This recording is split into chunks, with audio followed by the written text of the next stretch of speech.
ये वीडियो 2024 के शुरुआती दिनों का है। ये दो लोगों की जिंदगी की एक यादगार शुरुआत थी। महेंद्र और कृतिका अपनी शादी से पहले इस प्री वेडिंग शूट में काफी खुश नजर आ रहे हैं। वो दोनों ही पेशे से डॉक्टर थे और कुछ दिन बाद उन दोनों की शादी होने वाली थी।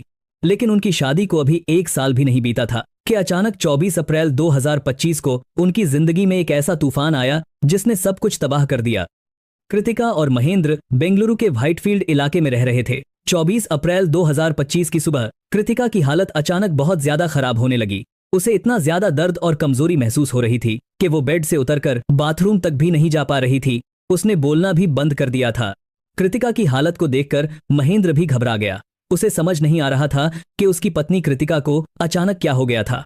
हालांकि वो खुद भी एक डॉक्टर था, लेकिन अपनी पत्नी की हालत बिगड़ते देख वो बुरी तरह घबरा गया। उसने तुरंत अपने ससुराल वालों को फोन किया। अपनी बेटी के बारे में सुनकर कृतिका के परिवार वाले तुरंत महेंद्र के घर पहुंचने की बात कहते हैं, लेकिन उनके आने तक महेंद्र हाथ पर हाथ रखकर नहीं बैठ सकता था। इसलिए वो खुद ही कृतिका को लेकर कावेरी हॉस्पिटल पहुंच गया। लेकिन अब बहुत देर हो चुकी थी। डॉक्टरों ने कृतिका को ब्रॉड डेड यानी मृत घोषित कर दिया, क्योंकि ना तो उसकी सांसें चल रही थी और ना ही उसके शरीर में अब जान बाकी थी। इसी दौरान कृतिका की फैमिली भी हॉस्पिटल पहुंच जाती है। कृतिका की मौत की खबर सुनकर उसके परिवार वाले सन्न रह गए।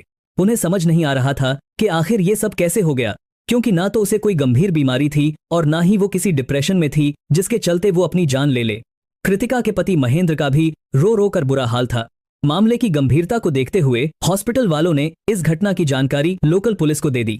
पुलिस तुरंत हॉस्पिटल पहुंचकर एक मेडिको लीगल केस रजिस्टर करती है और आगे की जांच शुरू कर देती है। एक तरफ जहां कृतिका का परिवार सदमे में था, तो वहीं दूसरी तरफ ससुराल वाले भी गम में डूबे हुए थे और महेंद्र का तो रो रो कर बुरा हाल हो चुका था। ऐसे में पुलिस ने किसी से भी पूछताछ करना सही नहीं समझा और जांच को आगे बढ़ाने के लिए पोस्टमार्टम रिपोर्ट के आने का इंतजार करने लगे। वैसे तो कृतिका के पति डॉक्टर महेंद्र से लेकर घर के सभी लोगों का कहना था कि कृतिका को अक्सर पेट से जुड़ी परेशानियां रहा करती थीं और खुद डॉक्टर महेंद्र ही उसका इलाज भी कर दिया करता था। लेकिन जिस तरह से अचानक कृतिका की जान चली गई थी, उसे एक नॉर्मल मौत मान लेना हर किसी के लिए मुश्किल था। इसलिए अब कृतिका की मौत का सच जानने के लिए उसका पोस्टमार्टम करवाना जरूरी था। लेकिन दिक्कत ये थी कि उसका पति महेंद्र पोस्टमार्टम कराने से मना कर रहा था। असल में वो नहीं चाहता था कि उसकी पत्नी की मौत के बाद फॉरेंसिक मेडिसिन के एक्सपर्ट्स उसके शरीर की जांच करें। वो बार बार पुलिस को और हॉस्पिटल के डॉक्टरों को इस बात के लिए कन्विंस करने की कोशिश कर रहा था कि कृतिका का पोस्टमार्टम करवाना इसलिए जरूरी नहीं है क्योंकि वो खुद एक जनरल सर्जन है। उसे कृतिका के हेल्थ कंडीशंस की सारी जानकारी है और वो उसकी मौत की वजहों को लेकर पूरी तरह सहमत है। लेकिन हैरानी की बात यह थी कि डॉक्टर कृतिका के पिता अपने दामाद यानी महेंद्र की इस जज्बाती ख्वाहिश को देखकर कन्विंस भी हो गए कि अब उनकी बेटी का पोस्टमार्टम करवाने की जरूरत नहीं है। मगर वो तो कृतिका की बहन निकिता ही थी जो इस मामले की तह तक जाने के लिए पोस्टमार्टम करवाने पर अड़ गई और उसकी जिद के आगे उसके परिवार वालों को भी झुकना पड़ा। असल में डॉक्टर निकिता को महेंद्र का बर्ताव कुछ अजीब लग रहा था। उसे शक होने लगा था कि कहीं कृतिका के साथ महेंद्र ने ही तो कुछ गलत नहीं किया है। इसलिए निकिता पुलिस से कहती है कि आप कृतिका का पोस्टमार्टम करवाइए, लेकिन महेंद्र उसकी बात काटते हुए कहता है कि पोस्टमार्टम नहीं होगा। इस बात को लेकर निकिता और महेंद्र के बीच नोक झोंक भी हो जाती है। इसके बाद तो कृतिका का परिवार महेंद्र की एक नहीं सुनता और कृतिका की बॉडी को पोस्टमार्टम के लिए भेज दिया गया। कुछ दिन बाद पोस्टमार्टम रिपोर्ट भी आ गई, लेकिन उस रिपोर्ट में ऐसा कुछ भी नहीं था जिससे किसी पर शक किया जा सके। लेकिन अच्छी बात यह रही कि उस वक्त डॉक्टरों ने कृतिका का विसरा सुरक्षित रख लिया था। दरअसल विसरा शरीर के वो अंदरूनी अंग होते हैं जिनकी फॉरेंसिक जांच से कभी भी मरने वाले शख्स के शरीर में किसी जहर, दवाई या ऐसी किसी चीज का पता लगाया जा सकता है जिससे उसकी जान गई हो। वैसे तो हमारे देश में विसरा रिपोर्ट आने में करीब 1 महीना लगता है, लेकिन अगर मामला शक से ज्यादा लीगल फॉर्मेलिटी का हो तो फिर विसरा रिपोर्ट आने में कई महीने लग जाते हैं। इत्तेफाक से कृतिका के मामले में भी कुछ ऐसा ही था। उसका विसरा तो सुरक्षित रखा गया, मगर इस केस की फाइल खुलने से पहले ही बंद हो गई। लेकिन कृतिका की बहन निकिता ने हार नहीं मानी। वो अपने पिता के साथ एक बार फिर पुलिस स्टेशन पहुंच गई। निकिता ने महेंद्र पर शक जताते हुए पुलिस को कुछ ऐसा बताया जिससे पुलिस के शक की सुई भी अब महेंद्र की तरफ ही घूम गई। दरअसल इस घटना से 3 दिन पहले कृतिका के पेट में अचानक दर्द हुआ था। क्योंकि महेंद्र खुद एक गैस्ट्रो सर्जन था, इसलिए उसने खुद ही कृतिका का घर पर ही इलाज करना शुरू कर दिया। महेंद्र ने उसे कुछ दवाइयां दी और कई ड्रिप भी लगाए थे। 21 अप्रैल से शुरू हुआ कृतिका का दर्द धीरे धीरे बढ़ने लगा, लेकिन महेंद्र फिर भी उसे हॉस्पिटल नहीं लेकर गया। वो खुद ही उसका इलाज करता रहा, जिसकी वजह से ठीक होने के बजाय कृतिका का दर्द बढ़ता ही चला गया। और 23 अप्रैल की रात तक कृतिका के पैरों से लेकर उसके पूरे शरीर में दर्द इतना ज्यादा बढ़ गया कि वो ठीक से चल भी नहीं पा रही थी। लेकिन हैरानी की बात यह थी कि महेंद्र ने फिर भी उसे किसी दूसरे डॉक्टर को नहीं दिखाया और अगली सुबह तक कृतिका की जान चली गई। हालांकि पेट दर्द इतना खतरनाक नहीं था कि उससे कृतिका की जान चली जाती, लेकिन अगर महेंद्र की बात मान भी ली जाए कि कृतिका के पेट में और पैरों में इतना ही दर्द था, तो फिर उसकी दी हुई दवाइयों से आराम क्यों नहीं हो रहा था। और जब 23 अप्रैल की रात को उसकी तबीयत ज्यादा खराब होने लगी थी, तो महेंद्र उसे उसी वक्त हॉस्पिटल क्यों नहीं लेकर गया। और अगर कृतिका की जान नेचुरल तरीके से गई थी, तो पोस्टमार्टम से इसका खुलासा क्यों नहीं हुआ था। ये सभी सवाल ऐसे थे जो निकिता और उसके परिवार को परेशान कर रहे थे। उन्हें शक ही नहीं बल्कि पूरा यकीन था कि कृतिका के साथ उस रात जो कुछ भी हुआ था उसमें जरूर महेंद्र का ही हाथ है। निकिता और उसके पिता की बात सुनने के बाद पुलिस महेंद्र के खिलाफ एफआईआर दर्ज कर लेती है।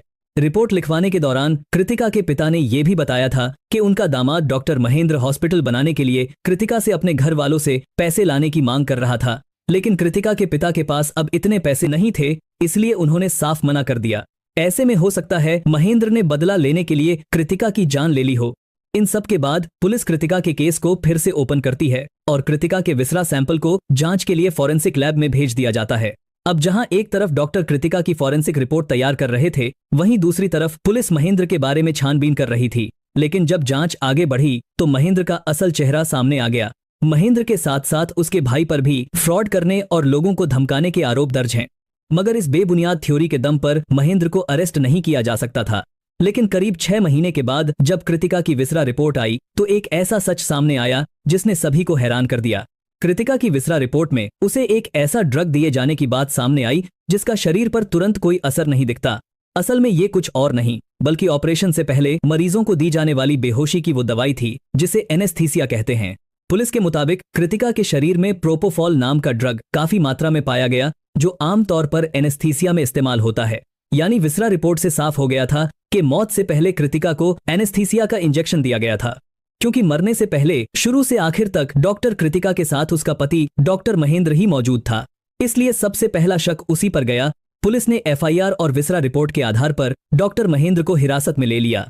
अरेस्ट करते ही पुलिस ने डॉक्टर महेंद्र से सख्ती से पूछताछ करनी शुरू कर दी। पुलिस की सख्ती के आगे महेंद्र जल्दी ही टूट गया और उसने इस वारदात की पूरी साजिश का खुलासा करना शुरू कर दिया।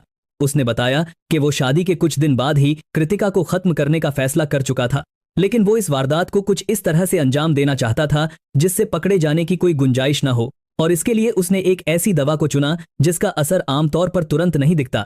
इत्तेफाक से डॉक्टर कृतिका की तबीयत उस वक्त बार बार खराब हो रही थी और 21 अप्रैल को उसे पेट में हल्का दर्द होने लगा। इस दर्द के बारे में वो अपने पति महेंद्र को बताती है।